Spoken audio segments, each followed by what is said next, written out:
Hasil WWF Championship match di pay-per-view Rock Bottom sangatlah tidak adil bagi Mankind. Ia seharusnya mendapatkan WWF title di malam itu karena The Rock sudah pingsan dengan serangan Mr. Soko. Seperti yang diketahui, Vince menganulir kemenangan title Mankind karena The Rock tidak pinfall, tap out atau pilang menyerah. Alhasil Mankind hajar Vince dan antek habis-habisan.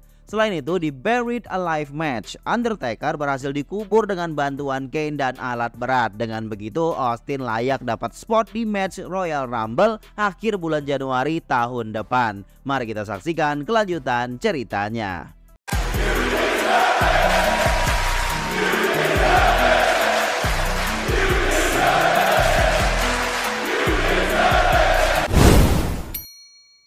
Raw is War hari ini disiarkan langsung satu hari setelah pay-per-view Rock Bottom berlokasi di Tacoma, Washington. Opening hari ini cukup spesial, akan disajikan momen legendaris DX yang memparodikan grup Corporation. Kocak banget guys, Triple H jadi The Rock, Road Dogg jadi Vince, Billy Gunn jadi Shane, X-Pac jadi Shamrock, dan Chyna jadi Big Boss Man. Terlihat di belakangnya Road Dogg ada dua orang kerdil yang nyium bokongnya. Mereka jadi Briscoe dan Patterson guys. Kocak banget ini segmen. Saya rekomendasikan untuk nonton sendiri di YouTube ya guys. Road Dogg mengawali dengan promo seperti Vince dan didampingi Billy yang membuka popoknya. Dilanjut Triple H berpromo seperti The Rock. Ia menyebut dirinya sebagai The Grok. Diiringi X-Pac yang marah-marah seperti Shamrock dan Chyna yang memainkan tongkatnya seperti Bossman. Kemudian si komedian yang pernah memerankan Owen Hart dulu, Jason Sensation, kembali hadir di sini memparodikan Komisioner Shawn Michaels. Setelah parodi selesai, Corporation yang asli keluar. Diwakili Shawn, The Rock, Bossman, dan Shamrock. Shawn mengejek aksi parodi tersebut dan ia menschedulkan rematch tag team title. Shamrock Bossman akan melawan Outlaws lagi malam ini. Ia menjamin malam ini Corporation yang akan tertawa pada akhirnya.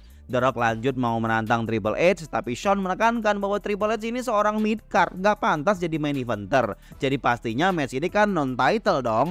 Dan The Rock setuju. Triple H merespon, memang dia baru off beberapa bulan, tapi ia mengingatkan ke The Rock bahwa Triple H lah yang mendominasi The Rock di match mereka di mana Triple H bisa merebut title The Rock kala itu. The Rock jadi emosi. Ia bilang waktu itu Triple H menang dibantu DX dan semua orang. Dan The Rock semakin bersemangat untuk mempertaruhkan WWF title-nya saja malam ini untuk membuktikan dia bisa ngalahkan Triple H. Ada dua match title di malam ini nih. Setelah iklan, terlihat Vince McMahon sedang briefing dan menyemangati para pasukannya. Match pertama, Godfather masuk bersama Val Venis ditemani cewek-ceweknya untuk melawan The Brood, Edge dan Christian. Gangrel sempat ganggu tapi tak berhasil. Venis bisa kasih suplex, Godfather menghandle Edge dan wasit hitung dan selesai. Gangrel marah-marah dan bilang akan ada bloodbath malam ini atau mandi darah. Di belakang, Steve Blackman berpromo dan berjanji setelah matchnya malam ini ia akan copot topengnya dan membuktikan kalau Blue Blazer adalah Owen Hart.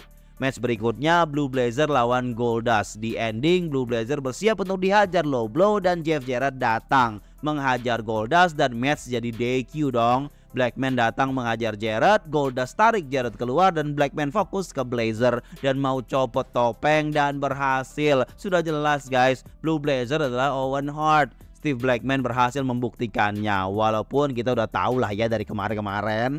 Mark Henry terlihat bergaya depan kamera dan komentator memanggilnya dengan julukan Sexual Chocolate. Ini jadi kelanjutan gimmick romantisnya Mark Henry guys. Di belakang ada keributan konfrontasi DX dan Corporation. Selanjutnya Henry masuk ditemani D'Lo. Kali ini dia keluar dengan musik entrance baru Henry Sexual Chocolate dan Jacqueline Terry yang mengiringi. Henry bilang dia adalah sang pencinta bukan sang petarung. Jadi di sini dia nggak mau bertarung. D'Lo terlihat heran. Di sini Henry cuma mau cerita bagaimana kelanjutan setelah ngedate bareng Chyna kemarin. Henry mengungkap bahwa Chyna mengajak dia mampir ke kamarnya dan ternyata D'Lo merekamnya dengan kamera tersembunyi. Walah dan Henry sangat happy dengan hasilnya. Dan seperti apa videonya tidak diungkap guys. Lanjut dulu, lawan D'Lo dan Henry datang yaitu Scorpio dan Holly ditemani Job Squad. Terlihat Blue Mini sudah resmi bergabung. Perlawanan yang cukup sengit. Di tengah, Terry menggoda Job Squad di bawah. Saat D'Lo mengalihkan Scorpio di bawah, Jacqueline dropkick Bob Holly dan Henry lanjut splash. Kelar deh. Match selanjutnya WWF Tag Team Champion Outlaws melawan Bossman dan Shamrock. Mereka hadir ditemani Shawn. Match berjalan cukup seru. Kali ini Billy Gunn yang dihajar lama dan mengalami kesulitan. Pada akhirnya Road Dogg masuk. Saat Road Dogg coba dominasi, tiba-tiba Shawn pukul pakai senjata ke Road Dogg dari bawah saat wasit tidak melihat. Ini bikin Bossman bisa banting dan kunci tapi kick out guys. Kemudian Billy mengontrol Shamrock, Shawn ganggu, Billy kesal dan mencekeknya dan Shawn pukul dan Shamrock lakukan ankle lock. Wasit ngecek tangan Billy sampai 3 kali dan akhirnya selesai. Shamrock dan Bossman berhasil menjadi new tag team champion. Ngeri nih, mau dominasi banget nih Corporation, semua title mau diambil ini guys. Setelah iklan, Shane dan Vince masuk. Di atas ring sudah terlihat undian untuk nomor Royal Rumble. Vince bilang ia kesal dengan Mankind yang kasih dia Mr. Soko di malam kemarin. Ia berjanji akan membalas Mankind. Ia juga kesal Austin menang kemarin karena dibantu Kane. Dan Vince lanjut menschedulkan No Holds Barred match Kane lawan Mankind. Ia lanjut mengundi nomor urut untuk Austin masuk ke Royal Rumble nantinya. Nomor yang keluar adalah nomor 1. Kok bisa? Kayak settingan gak sih? Shane mengajukan untuk mencoba sekali lagi biar lebih meyakinkan. Pas dibuka juga nomor 1. Alah, jelas settingan lah ini. Kocak ini si McMahon. Ia lanjut bilang kalau dia akan memberikan hadiah uang $100.000 kepada siapapun yang bisa ngelempar Austin keluar ring di Royal Rumble nanti alias mengeliminasinya. Dan ini jelas Austin bakal diincar 29 orang kalau begini. Vince lanjut mengumumkan satu nama yang menyusul Austin masuk Royal Rumble. Awalnya dia seperti menyebut orang ini pertama kali debut match. Ekspektasi orang pasti ke orang baru dari luar WWF dong. Tapi ternyata orang yang dimaksud adalah Vince McMahon sendiri. Dia bakal jadi peserta Rumble ini guys. Dan Shane lanjut ambil nomor. Ternyata nomor untuk Vince adalah nomor 30 atau nomor terakhir. Enak banget itu. Vince menekankan Stone Cold tidak akan bisa lagi dapat kesempatan untuk mendapatkan WWF title sampai kapanpun. Kemudian Mankind muncul di layar dan bilang karena Vince sudah bilang kalau dia akan masuk Rumble, berarti dia termasuk pegulat WWF juga. Dan Mankind nantang Vince buat match malam ini guys. Vince hanya diem saja. Setelah iklan, Vince agak panik di belakang soal ngurusin Mankind. Saran para antek malah bikin suasana makin keruh. Match berikutnya, Jeff Jarrett hadir bersama Debra. Terlihat sebuah gitar diletakkan di atas tiang dan jelas stipulasi match ini adalah gitar on a pole. Dia akan melawan Steve Blackman. Setelah berjalan beberapa menit, Blackman berusaha menuju tiang. Debra menghalangi dengan buka bajunya. Blackman teralihkan, Jarrett bisa ambil gitar dan mau hantam dari atas. Blackman tangkis, mau pukul tidak kena. Wasit tidak sengaja terhantam Jarrett. Tiba-tiba Owen Hart datang bawa gitar sendiri dan hantam Blackman tanpa dilihat wasit. Tanpa tahu, wasit lanjut hitung dan Jarrett yang menang. Di belakang, Tiger Racing terlihat khawatir dan protes karena di ruangannya ada yang membuat tulisan bloodbath atau mandi darah memakai cairan merah. Apakah ini kerjaan Gangrel dan kawan-kawan? Sementara Vince dan Shane sedang diskusi dan Vince bilang dia berani menghadapi Mankind tapi peraturannya harus ditentukan oleh McMahon sendiri. Tiger Alising masuk tanpa babu. Kemudian lampu merah berkedip diiringi musik The Brood. Tiger terkepung dan diarahkan ke bagian entrance. Dikeroyok dah itu. Gelap selama beberapa saat. Saat lampu menyala, terlihat Tiger sudah berlumuran darah di sekujur tubuhnya. Ini yang dimaksud bloodbath tadi. Ngeri guys. Mankind masuk bersiap untuk lawan Kane di match No Holds Barred yang dischedulkan Vince tadi. Match berjalan sengit dan fisikal di sekitaran arena. Di tengah match, Vince keluar dan Mankind tersenyum dan Vince bilang kalau dia sudah menerima tantangan Mankind untuk match. Tetapi matchnya akan berlangsung di area parkir di luar dengan stipulasi street fight. Ini aja match Mankind belum kelar loh. Mankind langsung menuju keluar dan match berakhir begitu saja. Setelah iklan, terlihat Kane didorong pakai tandu masuk ke ambulans dan ternyata saat iklan tadi dia dihajar Shamrock dan Bossman dan diikat serta dibawa paksa menuju rumah sakit jiwa.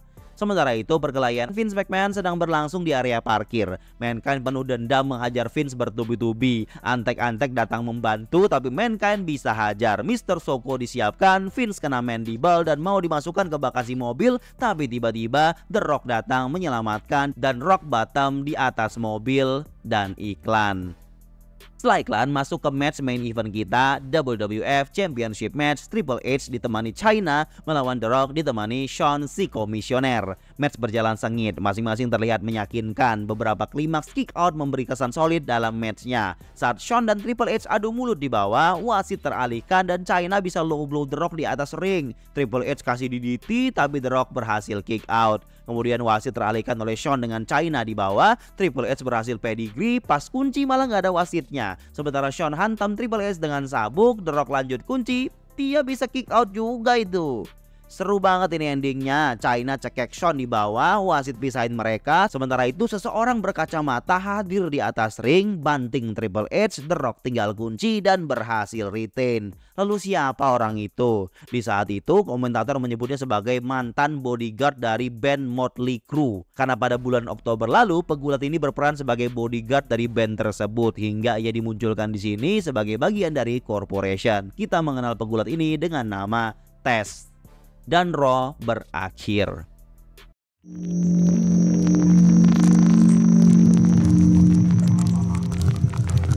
Episode selanjutnya, sebelum intro, Vince pamit mau pergi sebentar mempersiapkan Royal Rumble dan mempersiapkan sebuah hadiah untuk corporation. Malam ini keputusan ia pasrahkan ke Shane dan akan diawasi oleh Patterson dan Briscoe. Yang jelas Vince menjanjikan akan ada hadiah Natal di akhir malam ini.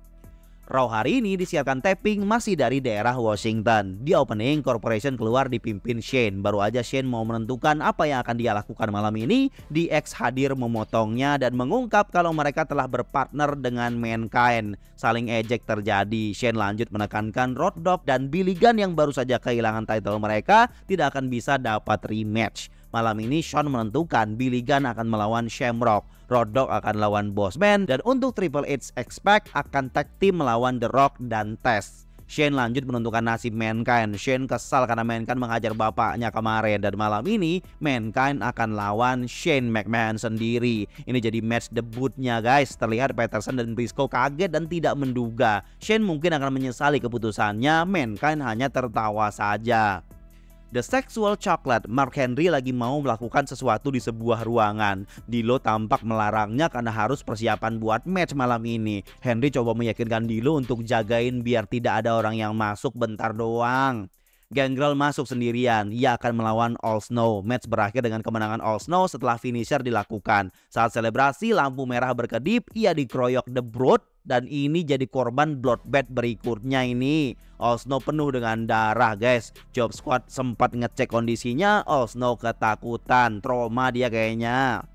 Match berikutnya Billy Gunn melawan Shamrock. Announcer mengumumkan match ini sebagai Intercontinental Title Match. Match berjalan cukup panjang, tapi di ending tiba-tiba Billy Gunn bisa roll up dan ia menang secara mengejutkan. Billy Gunn berhasil jadi new Intercontinental Champion. Tapi tiba-tiba Shawn keluar dan menganulir kemenangan tersebut. Katanya tadi di opening dia tidak ngebooking match ini untuk title. Yang bilang match ini untuk title ya announcer, dan itu tidak berarti bagi Shawn. Oleh karena itu Shawn bilang title tidak berpindah. Kocak deh. Billy kasih bokong aja tuh si komisioner, pergi dia. Selanjutnya diperlihatkan kilasan di Sunday Night Heat kemarin. Hawk yang jatuh dari atas Tintantron tempo hari hadir kembali dan hajar Dross dengan gips di tangannya. Malam ini ia hadir kembali di Raw. Ia kesal dengan Dross yang merampas LOD darinya, dan ia janji nanti ketika dia sudah pulih dia akan merebut LOD kembali dan ia rendahkan Dross di atas ring. Dross tak sabar ya dia pukuli aja si Hawk dan Animal datang memisahkan. Dross ngambek dan pergi. Animal pilih siapa ini bakalan. Di belakang, Henry bersiap masuk ruangan tadi. D'Lo disuruh nunggu di luar. Ternyata di dalam sudah ada Jacqueline dan Terry yang menunggu. Mau ngapain ini mereka? Match berikutnya, Blackman melawan Blue Blazer. Saat Blue Blazer masuk, Owen Hart datang dan ini sebagai bukti kalau dia bukanlah Blue Blazer. Padahal jelas-jelas kemarin topengnya dibuka dong. Owen duduk di komentator dan di tengah match, Owen jegal Blackman dan ia hajar. Matchnya DQ dah. Saat Blackman dikeroyok, Goldust datang bantu, bubar deh jadinya. Saat mencoba kabur, Blazer ditangkap. Pas dibuka topengnya ternyata itu Jeff Jarrett guys. Ini mah sesuai dugaan sebelumnya, mereka cuma gantian pakai kostum. Segmen In The Hoy Henry berlanjut. Henry mah enak-enakan, sementara D'Lo kepanasan nunggu di luar. Setelah iklan, Henry lagi ngintipin cewek mandi guys. Hati-hati bintitan kau Henry, happy banget dia. Match berikutnya Road Dogg versus Big Boss Man. Sebelum match, Road Dogg ngejek Boss Man pengecut karena nggak mempertaruhkan hardcore title-nya di match ini. Boss Man kesal dong dan dia tidak takut mempertaruhkan title-nya dan akan menang dengan mudah katanya. Jelas rencana Road Dogg berhasil mempengaruhi Boss Man. Berarti jelas ini for title dan false count anywhere no DQ. Match berlangsung bebas, mereka berkeliaran di arena hingga ke bagian penonton. Beberapa momen klimaks ekstrim dengan senjata terjadi. Sempat Bossman pakai gantungan tali buat nyekek. Road Dogg dihajar habis-habisan di sini. Tiba-tiba Mankind muncul ganggu Bossman. Road Dogg bisa kunci dan dia berhasil menang jadi new hardcore champion. Match yang seru dan ending yang mantap, guys. Setelah iklan, segmen In The Hoy berlanjut. Alah, sensor-sensor. Briscoe dan Patterson agak khawatir dengan Shane yang mau match lawan Mankind. Soalnya mereka yang harus tanggung jawab ke Vince kalau terjadi apa-apa pada Shane. Shane malah gak peduli, dia tetap semangat mau match. Acolytes masuk untuk melawan Job Squad, Holly dan Scorpio. Match berakhir DQ karena Farouk dan Bradshaw tidak mengacukan perintah wasit. Shane OTW masuk arena, Patterson dan Briscoe masih berusaha untuk mencegahnya. Mankind masuk dan match dimulai. Anggota Corporation menyaksikan dari jauh. Saat Mankind siap mau hantam, ia nggak jadi. Shane ketakutan, ia disuruh ambil itu kursi dan Mankind suruh Shane pukul kursi ke dirinya dan nggak mempan sama Mankind. Dihajar lah itu habis-habisan. Patterson mau bantu tapi nggak sengaja kena Shane, Briscoe juga kena, habis itu semua orang. Mankind siapin Mr. Soko-nya, Shawn mencoba menghalangi Corporation untuk bantu. Mungkin nunggu waktu yang tepat ya. Mr. Soko berhasil dilakukan ke Shane. The Rock datang hajar Mankind, berhasil dibalas. Expect tiba-tiba datang, Bronco Buster Shane. DX hadir menjaga ring, baru imbang ini pertarungan. Shane dibopong keluar, kena batunya Anda Shane, salah sendiri sok-sokan mau match. Dari depan pintu, D'Lo mendengar musiknya udah diputarkan di arena. Saatnya mereka match ini sama Henry. Tapi Henry tidak juga keluar dari ruangannya. Ya jelas lah dia lagi asik-asik di dalam dan sudah diikat oleh Jacqueline dan Terry, guys. D'Lo panik, dia pergi sendiri. Mereka harusnya lawan Headbanger tapi D'Lo sendirian. Sementara di ruangan terlihat Henry lagi dipecut-pecut, nggak bisa kemana-mana. Halah-halah. Jelas lah D'Lo dikeroyok dan Headbanger menang. Setelah match Henry baru datang. D'Lo marah. Salah sendiri Anda Mark Henry, lebih mementingkan nafsu birahi daripada teman sendiri. Hi. Di belakang, Briscoe dan Patterson agak khawatir. Mereka menunggu Vince yang OTW kembali. Vince bingung melihat mereka yang panik. Dia marah saat tahu Shane kenapa-kenapa, guys. Main event kita, DX masuk. Expect dan Triple H siap lawan The Rock dan Test. Sebelum itu Shawn menyuruh member DX yang tidak bertanding untuk keluar, sementara member Corporation gak apa-apa di arena untuk menonton. Kagak adil dong, tapi apa boleh buat. Kemudian Vince datang dan bilang kalau DX tetap di arena saja biar fair dan lihat nanti apa yang akan terjadi. Shawn mah ngikut aja. Debut Test cukup meyakinkan. Ia menunjukkan style powerhouse dengan kekuatannya di match ini. Expect sempat dihajar cukup lama dan match makin sengit menjelang ending. Saat The Rock dominasi, tiba-tiba lampu mati. Kane datang, kok bisa? Padahal minggu lalu sudah dibawa ke rumah sakit jiwa. Sepertinya dia berhasil lolos dan Corporation mundur ketakutan. Tapi tiba-tiba Kane chokeslam Triple H. DX coba melawan, Billy kena chokeslam juga, Road Dogg juga, Expect juga kena. Bukan cuma itu, China juga kena, guys. Ini jelas rencana Vince yang tadi pergi, dia rupanya mau jemput Kane. Dan inilah hadiah Natal yang ia maksud. Kane jadi member Corporation berikutnya ini. Dan jelas alasan Vince kenapa memperbolehkan member DX masih stay di arena, ya karena biar bisa di chokeslam sama Kane. Dan Raw berakhir.